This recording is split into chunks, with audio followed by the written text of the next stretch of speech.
Count them in. 5, 4.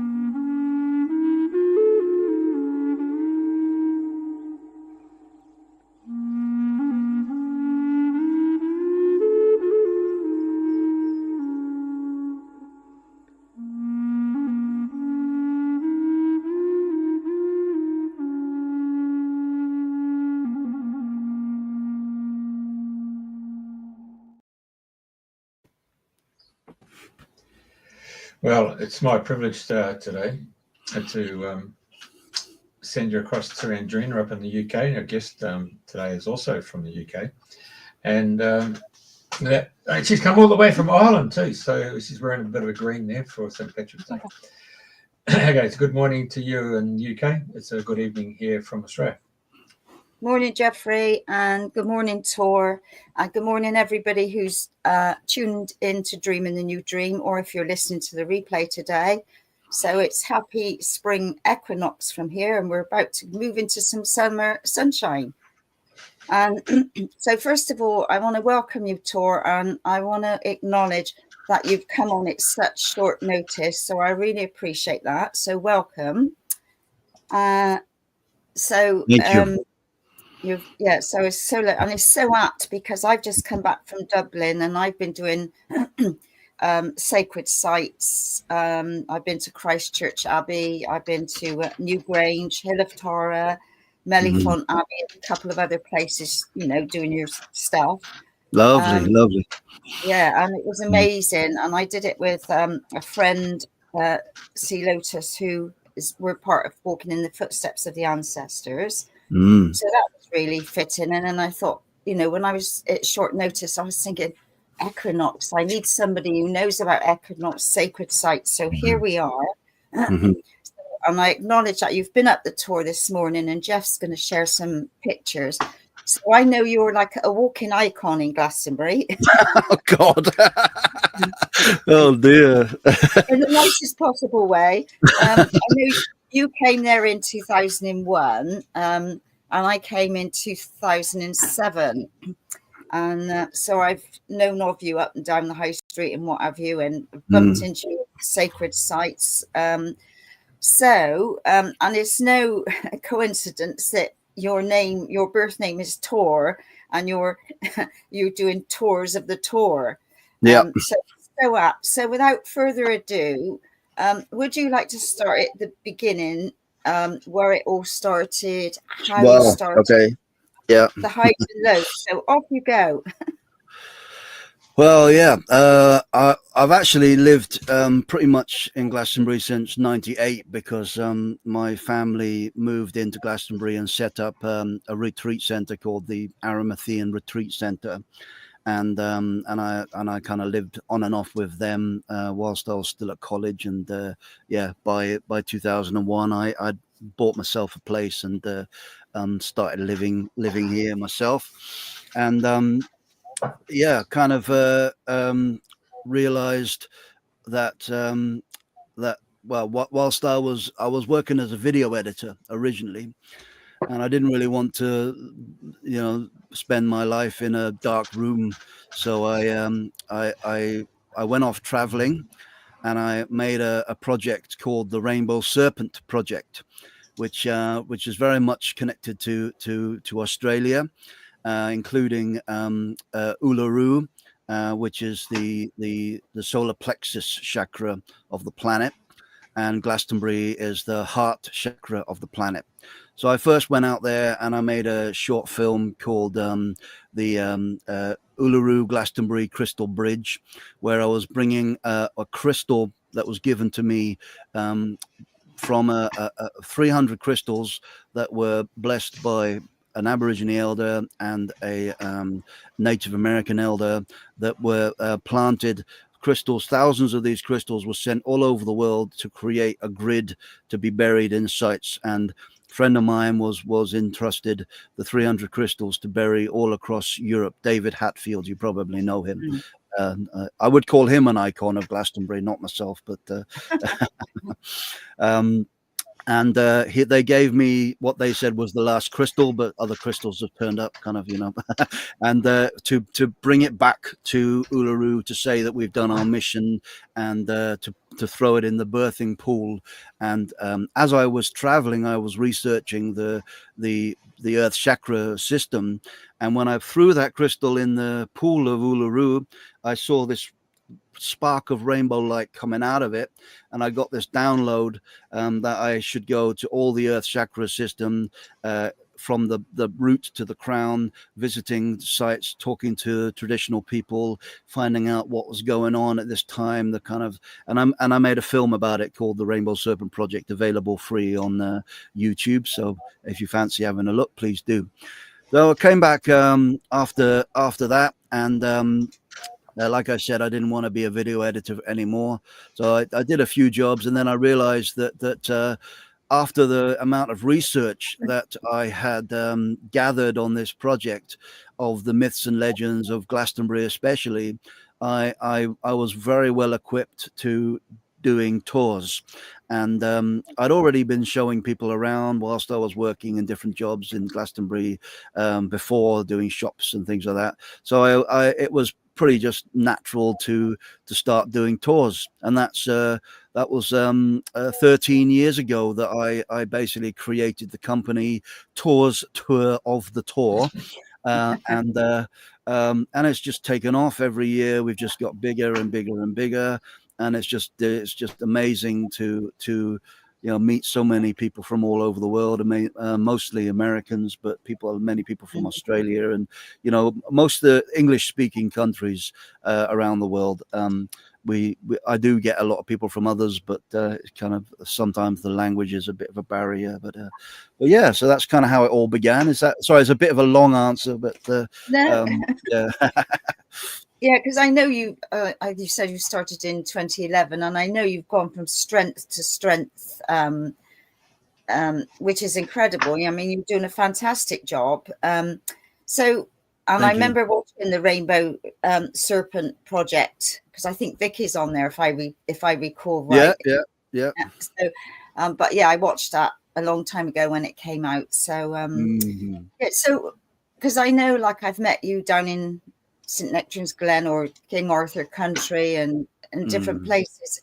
So, because I know there's more and more people aware. So that's the dragon I took on top of the Tor. Sorry, I probably won't work for radio, but I wanted to talk about that. That's a sky dragon that I saw one sunrise on top of the Tor, and there was a photographer who took a picture of it. But I think that's quite an amazing dragon.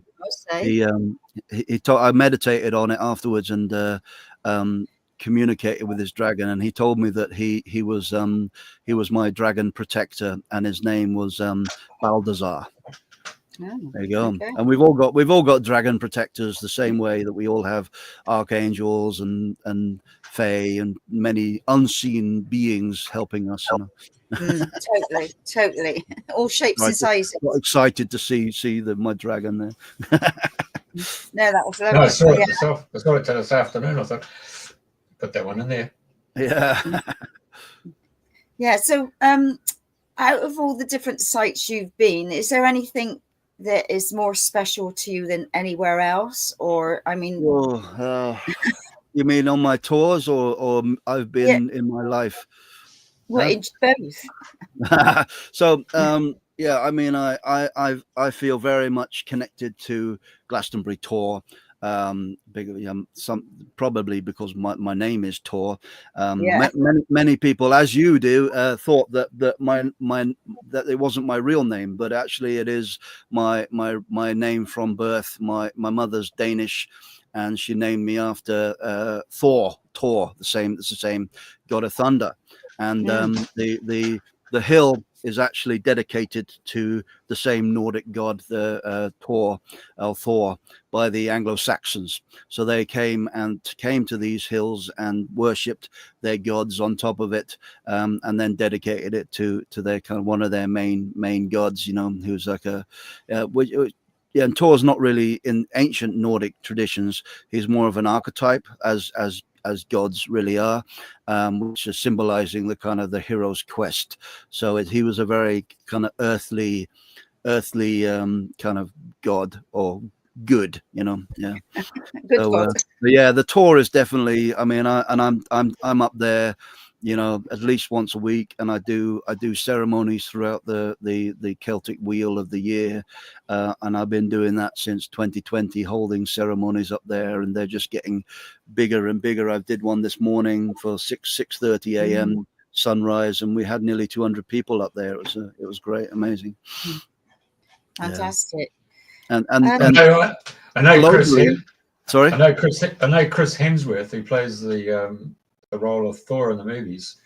Oh, he right. Has been interviewed by your Graham Norton. Oh yeah. and Graham Norton said to him, "Is it true that you had a night with a woman and she asked your name and you said you're Thor, and she said, 'You Thor, I'm Thor.'" I'm what? I'm Jeffrey. Thor. Jeffrey, all right. Yeah. There's a very rude joke around that. I won't go into that now. No, please. We've got a family audience. Yeah. Anyway, so that was today. Yeah, this morning. Yeah. Yeah. Right. Lovely. Yeah. Cool. Some good photos. Yeah.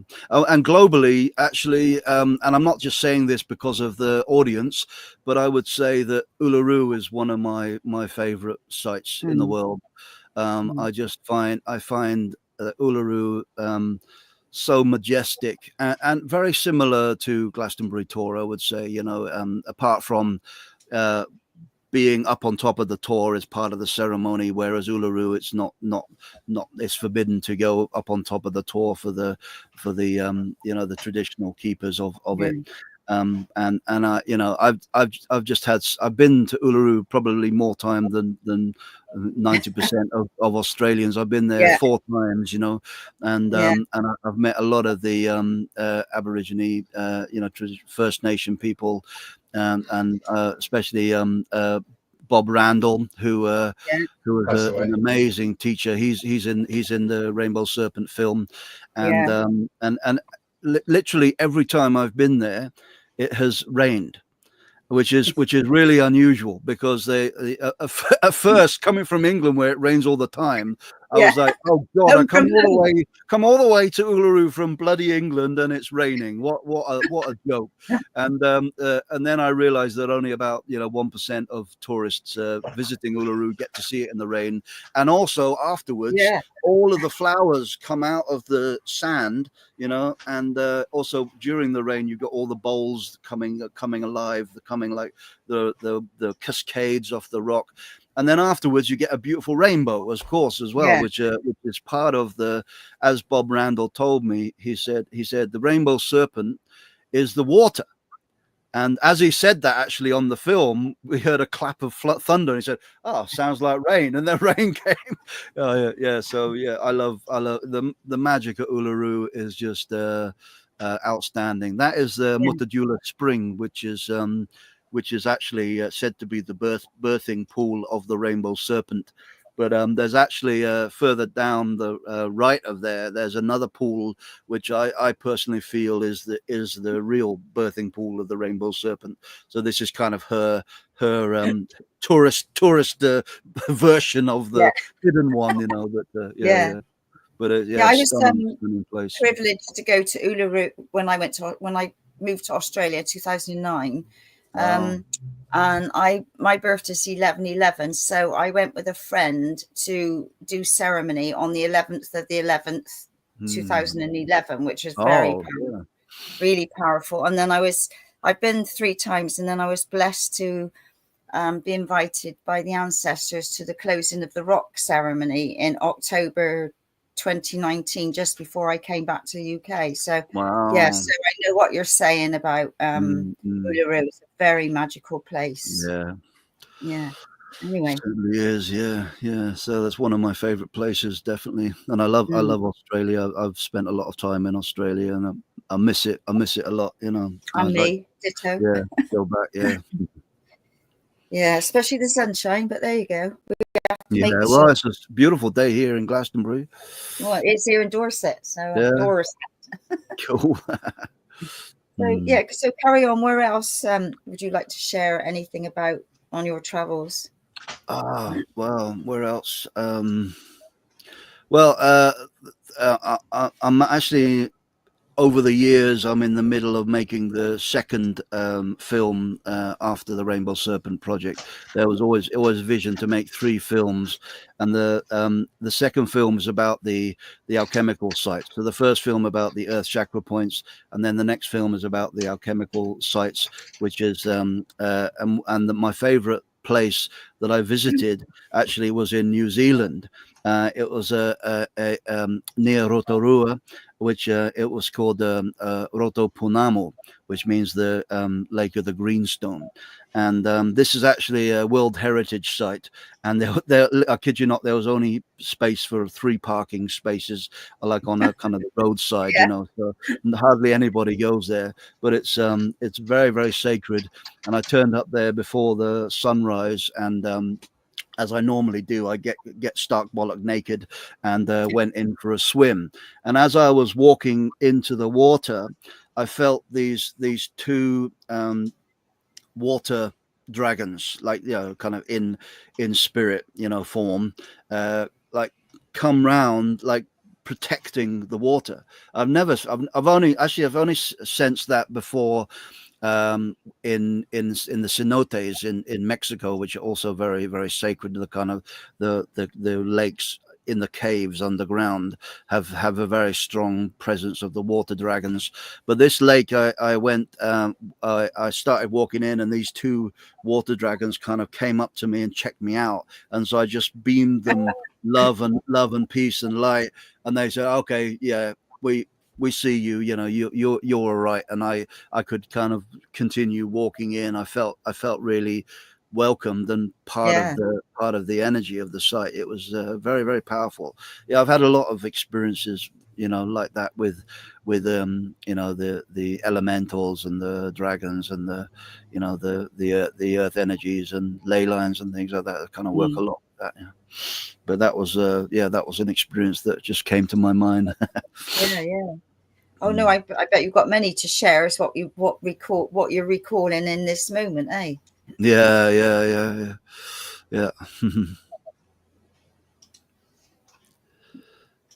So with your tours now, so how far? Because I know you do Stonehenge, you do Avebury, you do around Glastonbury. What you do Tintagel and St Nectan's Glen and all around there. Where else on your tours? Well, I do a kind of longer, like 9-10 day tour of Scotland and also of Ireland. So a lot of the sites that you mentioned, I've been to, you know, a number of times. So yeah, I do Scotland and Ireland, you know, once or twice a year when people book me, which is very exciting, because I do like to get out into the sacred landscape. So that's nice to do that. Also, over the years, I've been planning to do a tour out to the Cathar country, which is the south of France, to do kind of like a Mary Magdalene tour in the south of France. Yeah, haven't really finished designing that yet, but that would be great. I connect very much with Mary Magdalene and Joseph of Arimathea. They are kind of my main inspiration of the tours that I do. Mary Magdalene is the kind of the divine feminine balance of the divine masculine that Yeshua represents, and Joseph of Arimathea is the great uncle of Christ, and they actually travelled from the Holy Land over to Glastonbury after the crucifixion of Christ, and they were the ones that really created the community here in Glastonbury. Before that, Glastonbury, the island, the ancient Isle of Avalon, was only really used for ceremony and people would travel there.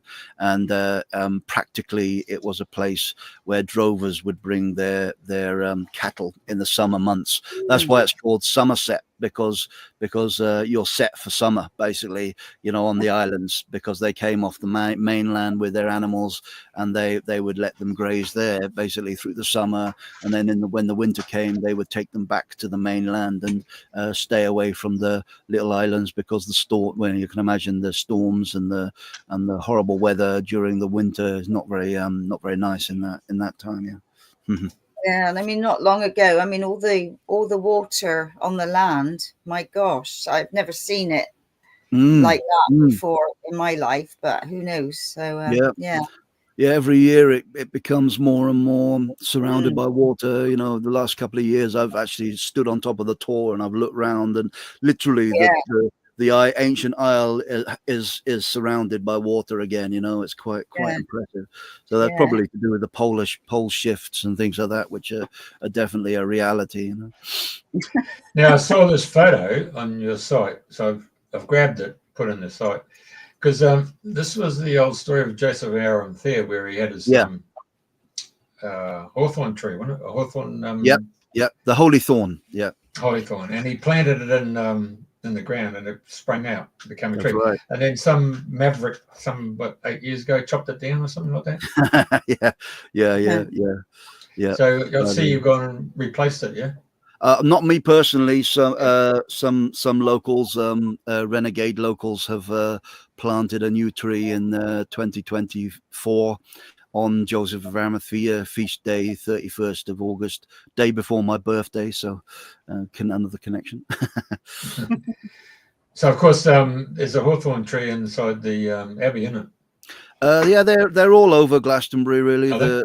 The most impressive tree at the moment is in St. John's Church.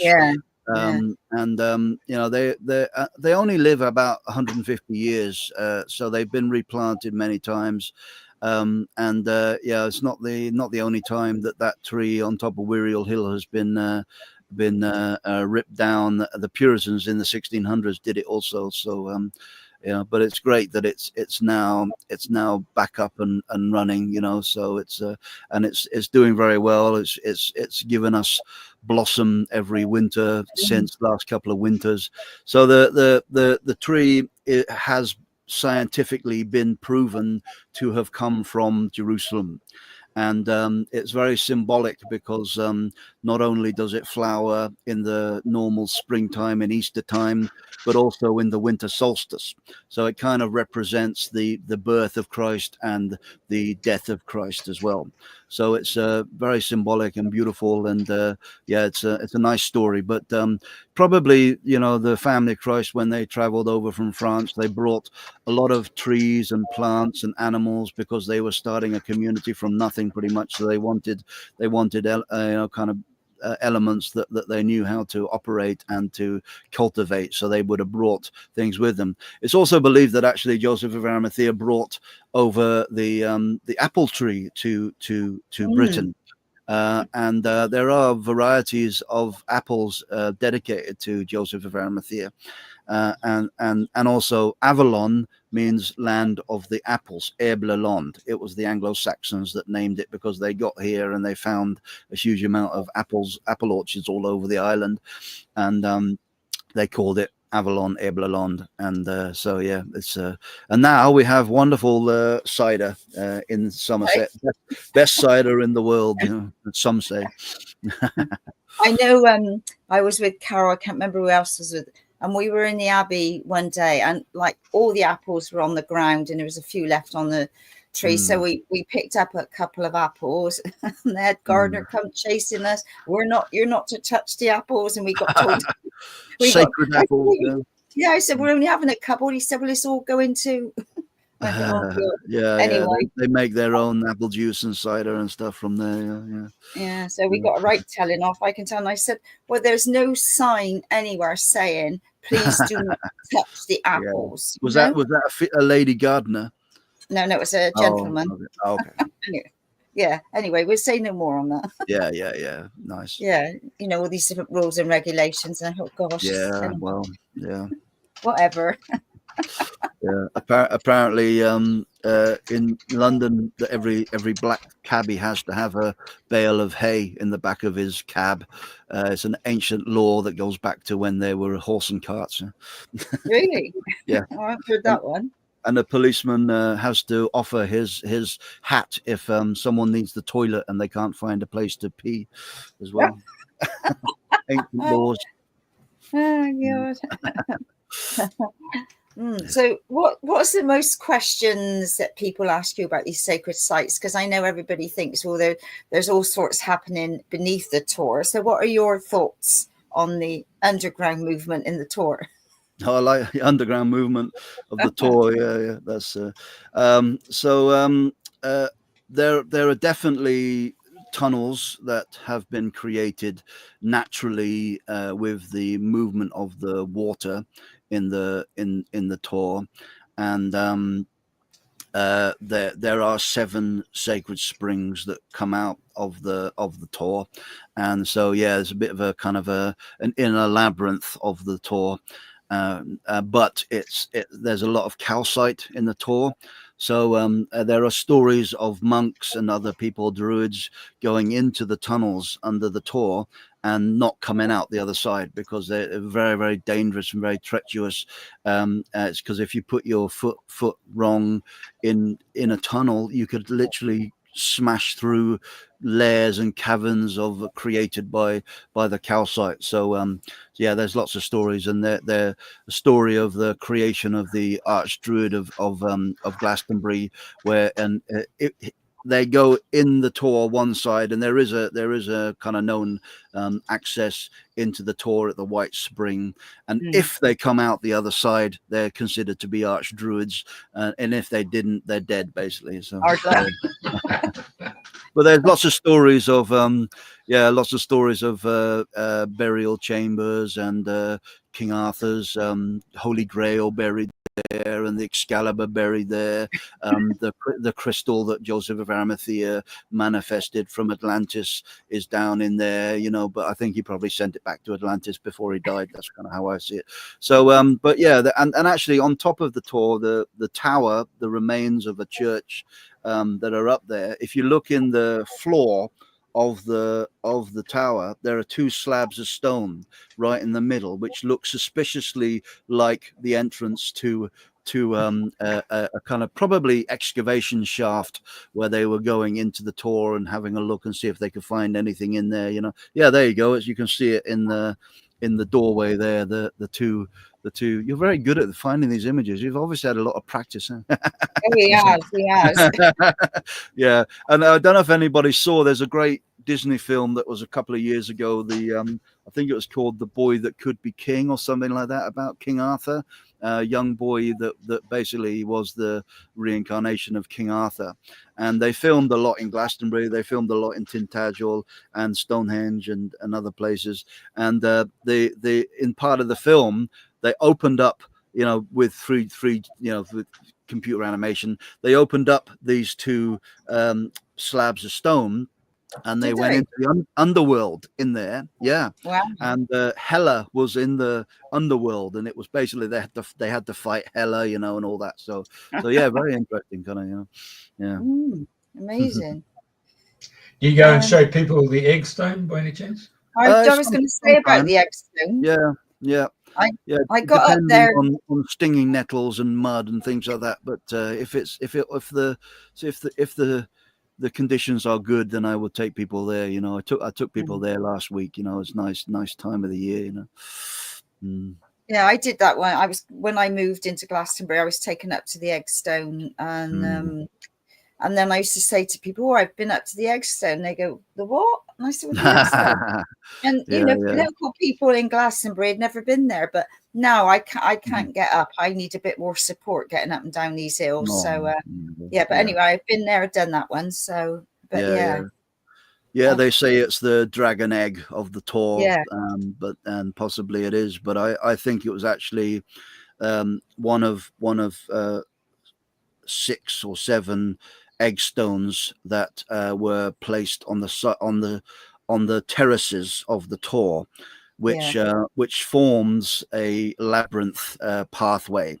So the people think that the hill is man-made, which it's not. It's a natural hill, but there were terraces formed on the side of the hill in a labyrinth shape.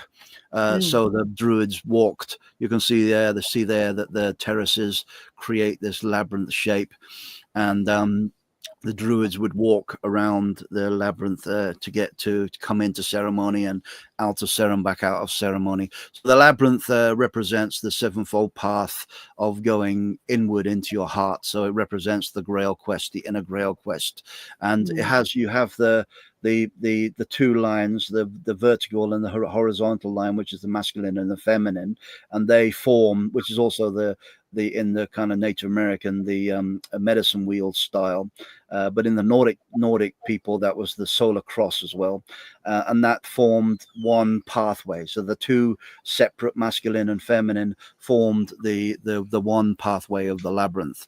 So I think these were marker stones of that labyrinth, basically. Also, the terraces were formed for planting trees like apple trees and other trees on the side of the Tor. And a lot of that, sadly, was destroyed in a massive earthquake in the 1200s, because the Michael ley line that comes right through the Tor is also a fault line. So lots of information. Yeah, But, no. feel free to ask any questions if you want more description. Oh no, of what I'm talking about. keep going. I mean, like There's I the know. X-line there, isn't it? That's the X-line there. That's it. Yeah. They used to, when I first came to Glastonbury 25 years ago, maybe more than that, that only about a third of the stone was visible, and more and more people now have visited it. And the whole of the bank now has been kind of worn away. There used to be trees all the way around it. They've all died and gone, yeah, but it's all changing, because it was basically covered over during the earthquake in the 1200s. So it's nice that it's kind of been released now, and uncovered again, symbolic to the Aquarian age that we're coming into now, and you guys are celebrating, which is really good. And there is another egg stone in Glastonbury, which is actually in the Abbey. In the Abbey, and that was an egg stone. I think the on the terrace below the current egg stone on the side of the Tor, which I believe rolled off the side of the Tor during the earthquake in the 1200s, and the monks got it on the back of a horse and cart and brought it to the Abbey for safekeeping, basically. It's interesting, all these different stories. What about under the GMP and going across underground to the Abbey? what stories? So there are a hidden number treasure. of tunnels. Yeah, sorry. And the hidden treasures. The hidden treasures. Jeff Stray's treasures. Have you had Jeff on this? Jeff yeah. He's good. I like them. I bet. Yeah, Jay's good. So there are a number of tunnels that were created in the 1200s that led between the Abbey and various businesses that the not so nice Henry II, a Norman king from France, he basically you want the long story or the short story? Whichever you would like to share. So basically, Henry II came to Glastonbury Abbey, and he had heard of the stories that were spread by St. Dunstan, who was the 10th century abbot of King Arthur and Guinevere being buried in the Abbey. And he came to the Abbey demanding to know where the bodies were buried. It doesn't actually state what bodies he was looking for, but we believe he was looking for the bodies of King Arthur and Guinevere. And the monk said, "We don't know what you're talking about. Leave us alone, you big bully." And he burnt the whole place down, burnt the whole Abbey down. And and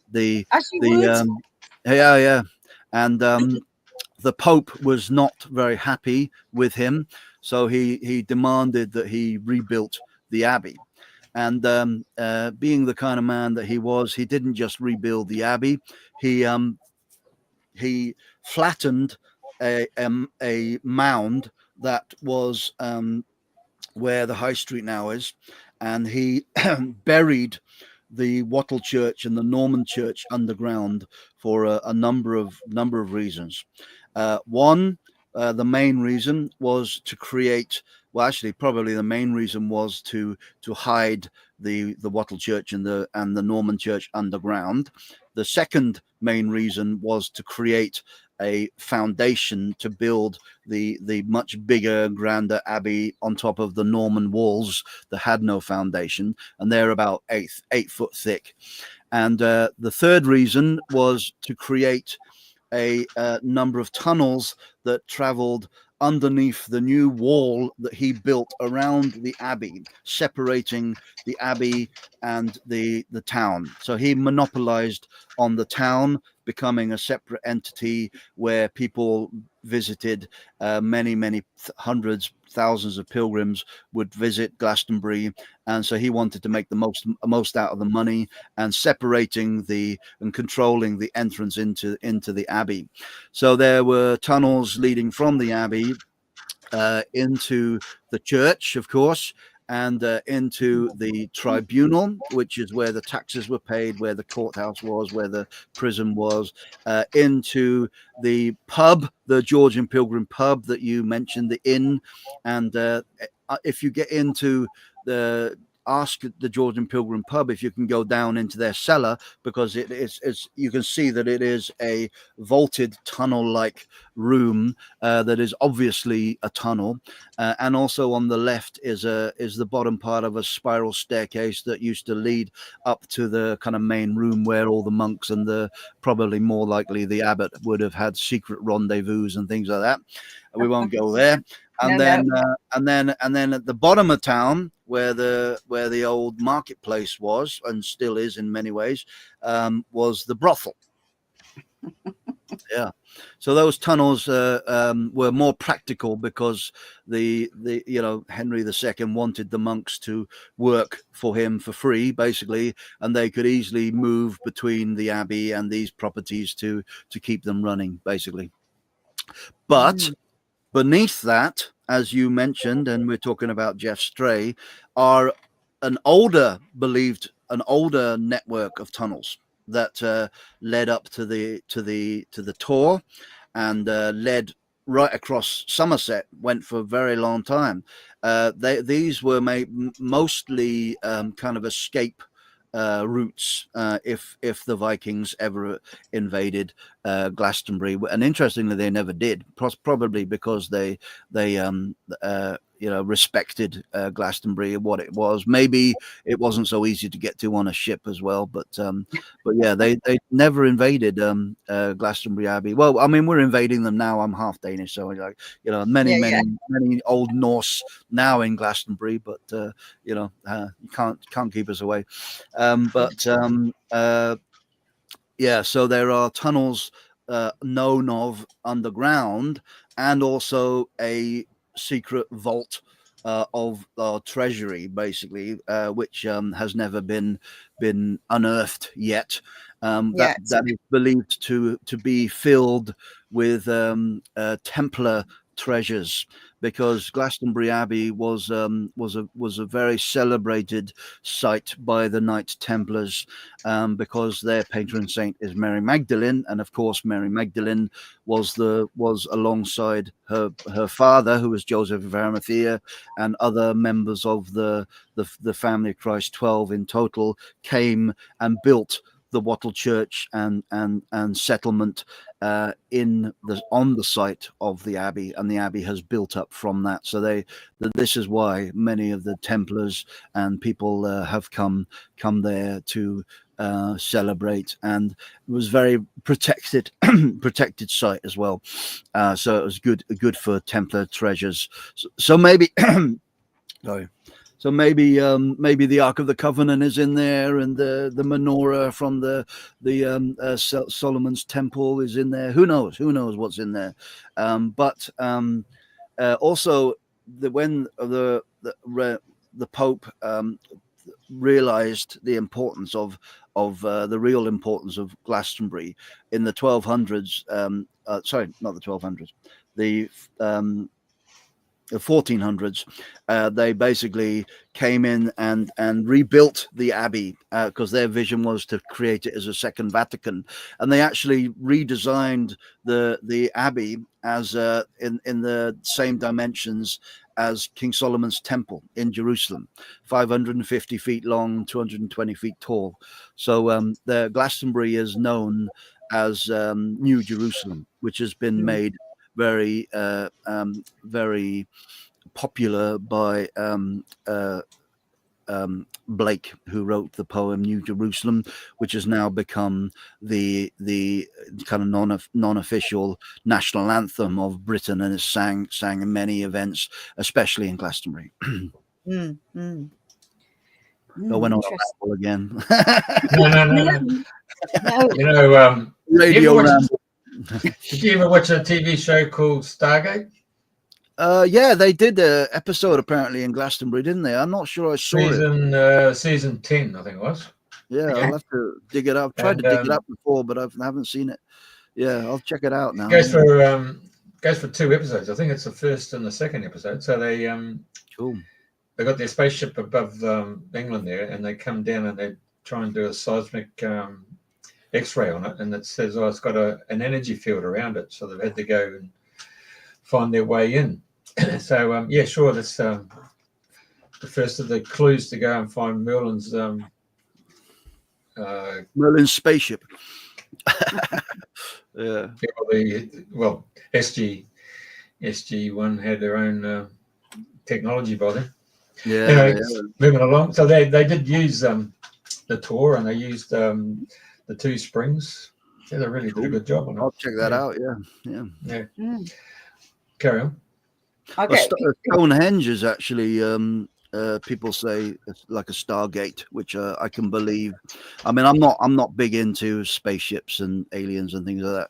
I think really we are the only aliens on this planet, and I don't think we actually should be here anyway. I think we should leave it for the animals. They did a much better job of it than we did. We've just destroyed the planet. But anyway, yes, Stonehenge is a meridian site, kind of the main meridian site of used to be probably the meridian site of Europe, if not larger area. And a meridian site holds the north, south, east, and west energies, and there is a lot of concentration of energies coming into this site and creating a vortex site. And the Tor is a vortex, but slightly different, more the Tor is more of a vortex, kind of where the ascension process, especially the souls after they died, they kind of ascend into the heavenly realms or the underworld as well, if you want, depends on whatever you want to do. So Glastonbury always has that unified Vesica Pisces energy, the balance, the equilibrium, where Stonehenge has this magnitude where it just attracts people from all over the world together. And even thousands of years ago, it attracted people from all over the kind of known world at that time as well. If they found burials of people from Holland and other places around the world there, so which is very unusual, because most stone circles were for the local community to gather and celebrate the festivals through the years. There would have been there was a nice gathering at Stonehenge this morning as well. You can find online if you want to see it. Yeah, and then quite well organized with their broadcasts. Yeah, and that's the only time you can walk around freely. Yeah. You can visit, sunrise and sunset every day, but you have to pay a lot of money. I think when I was there ages ago, I think it was about £55. I think, oh my god. I know, yeah. Well, it's nearly £30 to get in, just standard entrance, and some of these fees, what they charge, and it's like the Abbey, Glastonbury Abbey. I mean, my god, that's I feel that's really expensive, and I feel they should be in the summertime. And like the Chalice Well, open a little bit longer for a couple of hours on the evening for people to enjoy. You've been at work all day or out and about, but it's like, what have we got there? 7 p.m. I think it's even more expensive than that, you know, nowadays, you know. I think that's old prices, you know. I think every year they put it up, you know, £5. Yeah. I don't know how families afford to go to these places. I really don't. Well, top tip, you know, you can park your car and pay a little bit of parking, and you can just walk through the landscape. There's a footpath that goes right near the Stonehenge, and you can get pretty much as close to Stonehenge than other people. You just can't walk around it. But if you want to save yourself some money, and you can visit that way, you know. Oh, does that mean you go down the A303 and then? Well, you drive down the A303 and park up, but then you walk down an old road, or you can go. There's an old road that they have now. Part of it has been turned back to grass around the Stonehenge, so you can walk down that way. Yeah, I have seen that, but anyway, so interested. And what about Avebury? What about Avebury? Yeah, anything you'd like to share about Avebury? Well, Avebury, you can visit for free. I mean, you've got to pay for parking, and you Avebury only got to pay for parking. Yeah, Avebury is a national trust site, whereas Stonehenge is an English heritage site. An English heritage is a business. National Trust is a trust, basically. But don't get me started on politics. No. It's not worth it. People in Australia aren't interested in that anyway. They probably have similar problems, you know. Yeah. But yeah, Avebury. I do a tour of Stonehenge and Avebury. And generally people prefer the experience in Avebury because you can walk amongst the stone and you can touch the stone. You could touch them, and it's a much bigger site. It's one of the largest stone circles in the world. It's ginormous, and it's very majestic. You know? Sorry, with the split in the middle. Oh yeah, with the roads, yeah. So there was there is a entrance, a north, south, east, and west entrance, which is also unusual because stone circles in Britain, across Britain, are normally aligned. The entrances are the solstices and equinoxes, sunrises, and this is kind of more like the Nordic temples where they have the north, south, east, and west entrances, which kind of says more of a less of a local energy and more of a global energy, where basically they connect to people from all over the world in the north, south, east, and west, whereas local stone circles are there to celebrate often the summer solstice celebration stone circle. And then the long burrows, the burrows like they have in Stonehenge, they have up on the hill. There's the remains of a long burrow, and in Avebury as well. This is a very beautiful long burrow, West Kennet long burrow, just outside of Avebury. They are aligned to the sunrise of the winter solstice, because the winter solstice is a time of going inward into your heart, into your inner work. So you go into the caves, you go into the chambers, and then the summer solstice is to celebrate the sun and the air and the nature, so that they go into stone circles which are open, you know. And Avebury, inside Avebury, you have a 12-sided shape. It's not even a circle, a 12-sided shape. So each of the quarters have 3 alignments aligned to different astrological events like the solstices and equinoxes and different things. You can see the lines there. And then inside there were 2 circles, kind of creating a kind of detached figure of 8. One was the moon circle, and the other one was the sun circle. And the women gathered in the sun circle. Women gathered in the sun circle to honor the masculine, and then the men gathered in the moon circle to honor the feminine. You know, so it was very much kind of unified ceremonial, you know, energies. Do you go to Stanton Drew much?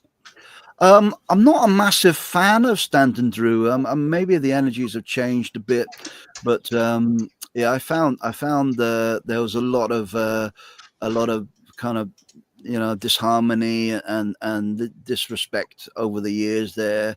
The energy was a bit funny, when I've been going there. The church there is a bit weird as well, but there is a nice little stone circle that not everybody knows about, just above the remains of the bigger circle, which is called the musicians, which is a really nice energy. I'd like to go up there, but the rest of it I'm not so keen on. So they basically called it the wedding party. So there's the cove, which is meant to be the priest and the bride and the groom, and then a little circle which is like the musicians, and then the big circle which is meant to be the guests. But yeah, they're doing more ceremony there, so maybe it's getting better. There's ceremony happening more and more every year now in all of these sites. Wherever you go, there are people doing ceremony. The paganism and druidism are becoming very popular. Probably eventually will outdate the Christians, which most people who consider themselves Christians nowadays, or part of the Church of England, or the part of the church or a church, probably only consider that because they were born into it, really. Anyway, I don't know. I'm in the I support Iceland, who have made it illegal for any parent to bring up their child in a religion until they can choose by the age of 18, which I support. Totally. Yeah. That'd be good. Yeah. But anyway, that's another story. Yeah, England will never do that. They apparently are only Church of England. That is the only religion in the whole of the country, Yeah. Yes. Well. Anyway. Yeah. No so. Right. Yeah. Right. How about St. Nectan's Glen? Oh, I love St. Nectan's Glen. Yeah, it's one of my favorite places. And when I took some friends from Australia, oh God, donkeys years ago now, the orbs we had in the picture was incredible. But that's a lovely place. I mean, it's a bit of a hike to get there. Well, it's all part of it. That's part of it. The whole the woodland, is a very sacred woodland. It's actually Cornish rainforest, the style there. So very, very unusual. We have rainforest in Cornwall because of the Gulf Stream keeps everything very, very warm and very kind of, partially tropical in many ways, not as tropical as over in the southern hemisphere, but a certain type of tropics. Yeah, it's very, very special. And so it's got 3 waterfalls that I attribute to the triple goddess, the mother, maiden, and the crone. And the mother is where the waterfall comes through this hole in the middle, which is where ancient times had a kind of baptism, a kind of baptism in surrendering to nature. Basically, they would walk down to the edge and then jump into the bowl, and then were born through the hole, reborn through the hole, which is very special. And then that comes into another waterfall, which is the maiden, which is young and sprightly and all over the place. And then the maiden comes around the back, and there's another stream that has created a waterfall, which is very old and very kind of it's got a lot of moss and very overgrown and very quiet and very relaxed, and that's the crone. And where the crone waterfall is, I often sit there with myself and with groups, and I can hear Saint Nectan playing the flute in the back, and I hear it all the time. I mean, audio what do they call it, more psychic listening, but I hear it all the time, I mean, it sounds different every time I go there as well. Very, very special, because Saint Nectan took on the name Nectan because of the ancient Necca. Necca was a Celtic and Nordic nature spirit who used to sit by waterfalls completely naked, playing music to attract people to come to enjoy the waterfall and the nature. So the Saint Nectan was actually a Welsh prince in the medieval times who came over there to escape his responsibilities, and he became a hermit that built a place there, and then he became a saint because of all the good work he did. He used to take a bell and a lantern down the river to the cliff sides to warn the ships in time of mists and time of fogs and stuff like that. So that's kind of in a nutshell what St. Nectan's is, to me. I mean, walking through the woodland, I mean, it's not for the faint-hearted. You need to be fit. Because it's quite deep steps and some is quite slippery. So, but it's doable. It's doable if you're not in a hurry. But it's a beautiful spot. I mean, I love going there. If you go there they have a retreat center as well at St. Nectan's Glen. If you go there on a retreat or organize a retreat there, they drive you up in the Land Rover, so you can avoid the path. I found out about that. And I'll tell you another place that I went to and I got called to go was St. Michael's Mount, and it's been on my to-do list excuse me, for a little while, but all of a sudden, I mentioned it, put it out there, and within the week I was down there. So, and for me, going there was really special, and to leave the next day, I couldn't stop crying for a couple of hours. So I must have had some past life down there. But that was a magic call. So do you go down there very often? Not as part of my tours. It's quite far to get to, it can be like, sometimes even 6 hours to drive down there, it's, surprisingly far, depending on traffic and things like that. But I do love it there. It's also a site where the Michael and the Mary ley lines cross. It's kind of a main site for that, because it's also connected to the Mont Saint-Michel in France. See if you can find an image of that quickly. Where there's another ley line which is called the Apollo and Athena ley line that connect the St. Michael's Mount in Cornwall and Mont Saint-Michel in France. And actually, have you been there to the one in France? It is not yet. Awesome. And I actually had a past life there in the creation of the Holy Island there. With so and when I was still a teenager, I actually did my first kind of pilgrimage where I had a crystal and I broke it in half, and I put half in Mont Saint-Michel and half in St. Michael's Mount, connecting the two, before I knew anything about ley lines and things like that. And I actually went to Mont Saint-Michel, and in the autumn they do like a light and music experience, and you can walk in all the kind of hidden places. And I found myself in the center of the abbey inside Mont Saint-Michel, and I was in this little chapel, and it had the rock face there, and it had like kind of holes in the rock face, and I put the crystal in there, and as I did that, I felt the presence of Archangel Michael, and he doesn't mess around. He's full power. He likes if you call me, it better be something very, very important. And he was really there, and he like showed me his power and his strength, and it was quite overwhelming.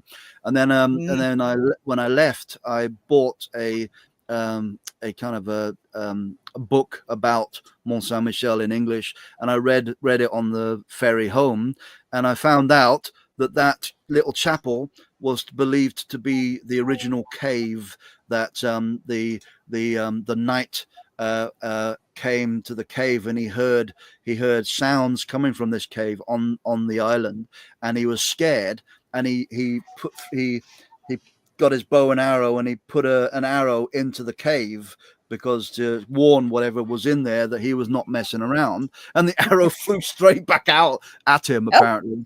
And this was like the cave of St. Michael, and so that was like where it began, and it became connected to St. Michael, after that. So amazing. So it was kind of, I think, led to go there, to connect with that, Yeah. It's funny how it suddenly comes out of the blue that you're sent off to different places, because I didn't even know I was going to go to Dublin. 2 weeks before I went to Dublin, all of a sudden it was all happening. But it's great, isn't it? Yeah. So any other little places or anything else you'd like to share before we finish Well, we today? haven't talked about spring equinox yet. No, that's a good point. How long do we have? How long is this?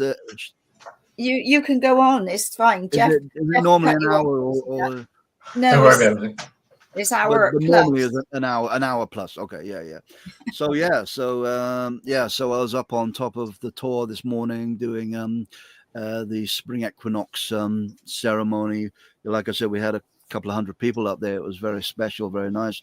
So the spring equinox is basically the middle point of the year. So we come from the winter solstice, which is the 21st of December, and then we create this perfect kind of figure of 8 shape all the way to the summer solstice, and it comes round, and in the center is the spring equinox and the autumn equinox. So we come in through the spring, and then at the end of the year, through the coming to the end of the year, come through the autumn equinox, and that is the point where the day and the night are the same length.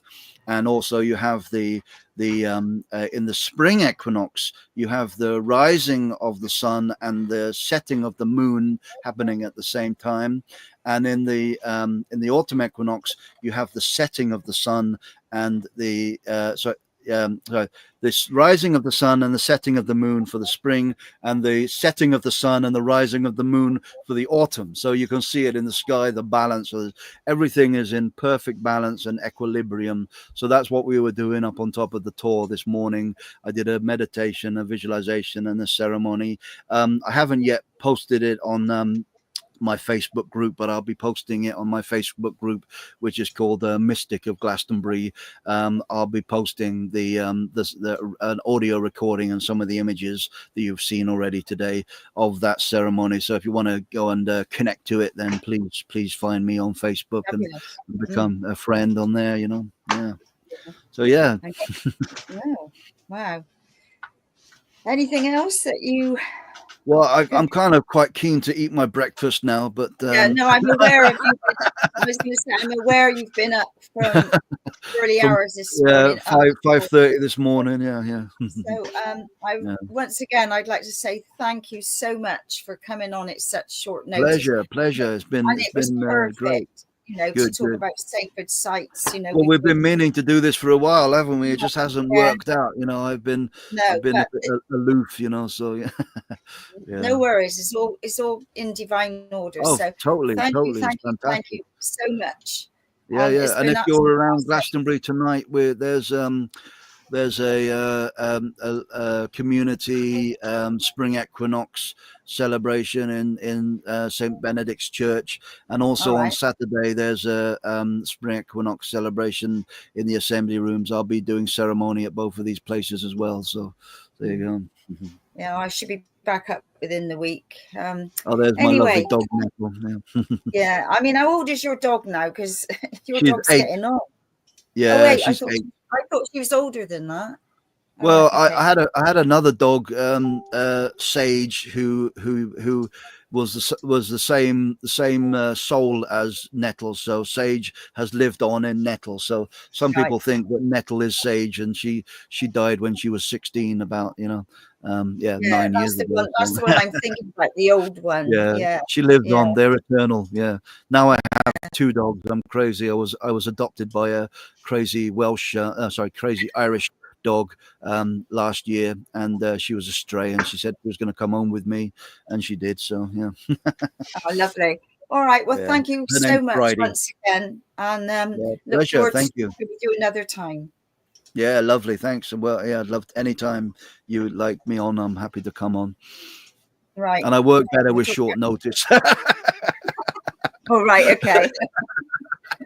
Spring it on me, and I'm there. We certainly did that. Gosh. Yeah. No, normally I'd be on a tour right now to Tintagel, but as it's spring equinox, I'm doing ceremony and things. So you're lucky to grab me. Yeah. Blessing. All right. Well, thank you everybody for tuning in this week, and it's same time, same place next week. And have a beautiful equinox. Very good.